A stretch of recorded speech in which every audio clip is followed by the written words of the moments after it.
All right. So basically, what I said yesterday evening that that many turnovers, that's a problem. Um, I take responsibility for it because of all three phases. We struggled there at times. Didn't take advantage of opportunities, which we normally do. They took advantage of opportunities on our side with 17 points off of the turnovers, and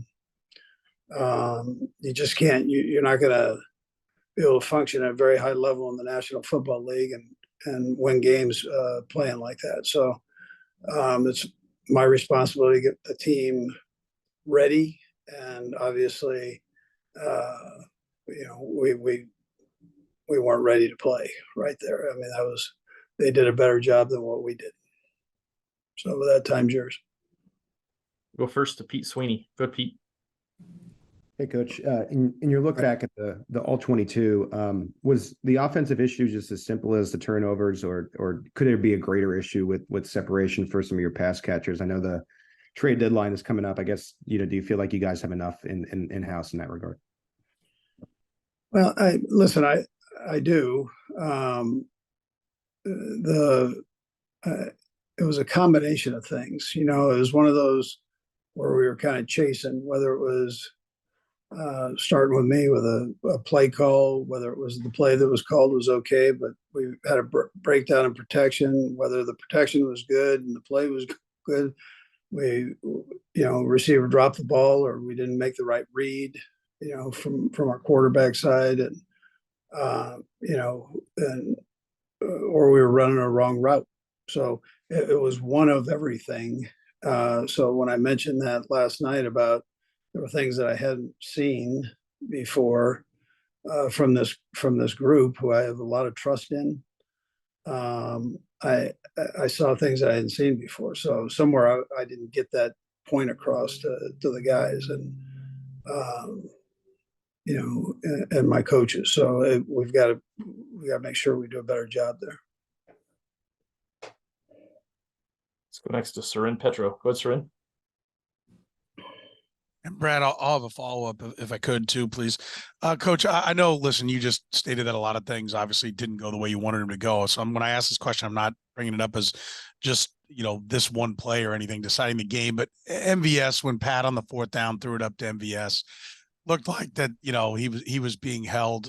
And we see it all the time in like the Hail Mary situation where receivers will just be kind of mauled. When you're in the competition committee conversations, is there talk about that like, hey, that's just how they're going to call it. They're not going to make a call on that, and we all got to live with it? Or is that, being the offensive guy in the room, is that something that, you bring up and has been discussed in the past? Yeah, listen, I mean, we go through all that stuff. I would tell you, you look at Sky Moore. Sky Moore is going to take heat for dropping the ball. Well, when you look at it on tape, you see that his inside arm was dragged down, so away from the ball. So listen, the officials are human. They do a good job.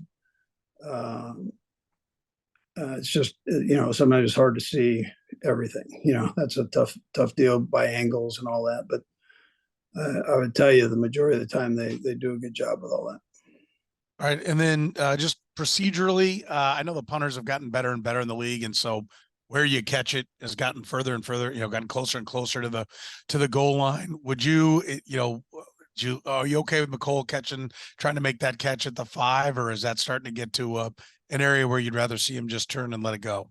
Yeah, listen, I think he mentioned it last night that, he probably got a little greedy on that one, and you're inside the 10, you just let that go. Let's go next to Jesse Newell. Go ahead, Jesse. Hey, Andy. End of the first half, you guys had a 1st and 10 in the red zone, and that was the Mahomes strip sack play. You seemed pretty frustrated after that one. I just wondered if you could explain, kind of looking at that play call, what you guys were going for on that particular one. Yeah. Well, obviously completion, more of a down there against that defense. And we're going to say the same thing this week. So it's the same defense is bang, bang calls. And you've got you got to get the ball out fast. And if that's not there or available, then, you're going to hang on to it and try to make a play. But that, that was the call, was one for a bang banger. It just didn't work out the way I wanted it. Let's go next to Matt Derrick. Go ahead, Matt. Hey, Coach, this is kind of a historical, philosophical question, but seems appropriate with you playing the Dolphins, and they're doing a lot of things with Tyreek, with jet motion that you did with him. I know, Bill Walsh going back, hey, pre-snap motion's been part of the West Coast offense from the beginning. I know he told a story about Bob Trumpy lining up on the wrong side one day, and when he switched over, seeing the confusion it causes. But for you, how did that pre-snap motion, motion and the jet sweep motion kind of evolve with you as kind of a eureka moment in the offense?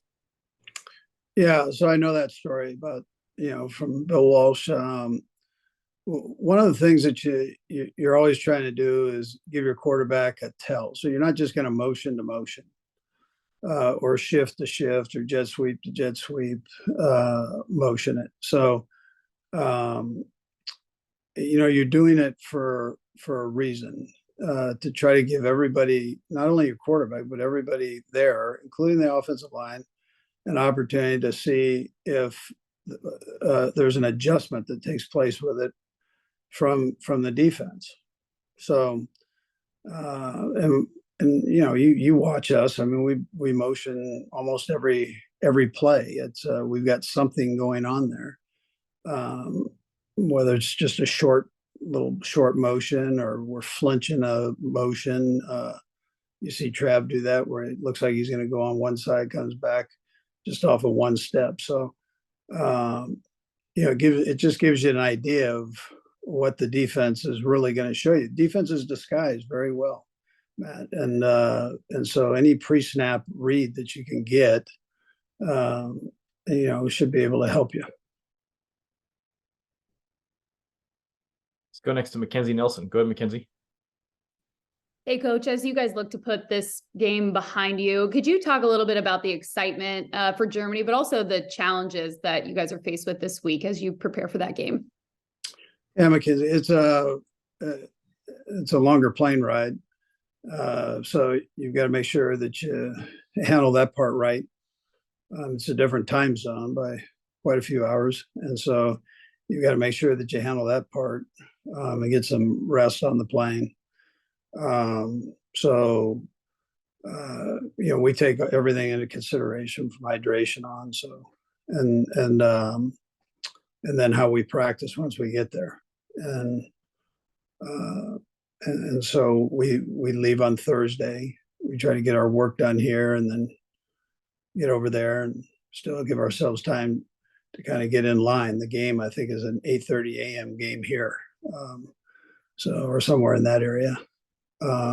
So it's, it's a bit different that way, but there is an excitement to it too. I mean, of going over there playing, and then you get to play a good football team, which we, we enjoy doing that. Got two more. We'll go Sarin, then we'll go Matt. Go Sarin. Coach, on the Germany front, I think I saw that the Dolphins are going over today. You're not going over till Thursday. I'm just curious what experiences, different things. What brought you to the decision to go when you are going over? Yeah. Everybody kind of does it a little different. We did this a couple of years ago when we went to London. I've done it before with other teams, and so I just it worked. So I've kind of stuck by it. And we'll see how it goes. There's a anyways, that's I'm not sure there's any right or wrong way. I mean, teams have done it all different ways, but I've had success doing it this way. We'll go last to Matt McMullen. Go ahead, Matt.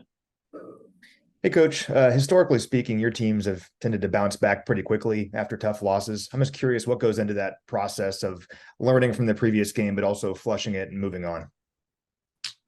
Yeah, Matt. Well, it's you said it. I mean, you've got to learn from it, and there's a couple ways you can go about it. You can hang your head, or you can face the facts and try to get better. And so we've tried to go about it that way, make ourselves a better team. I don't know if that ties into the wins or losses after a bad game, but I mean, that's the way we approach it. And you know, we've got good players here and good coaches, and there's a small margin between winning and losing in this league. And so you got to stay on top of your game all the time, every minute of it. So you start with that, and then you go to the rest of it, things that we can learn from. Coach, we appreciate your time. Thanks for joining us.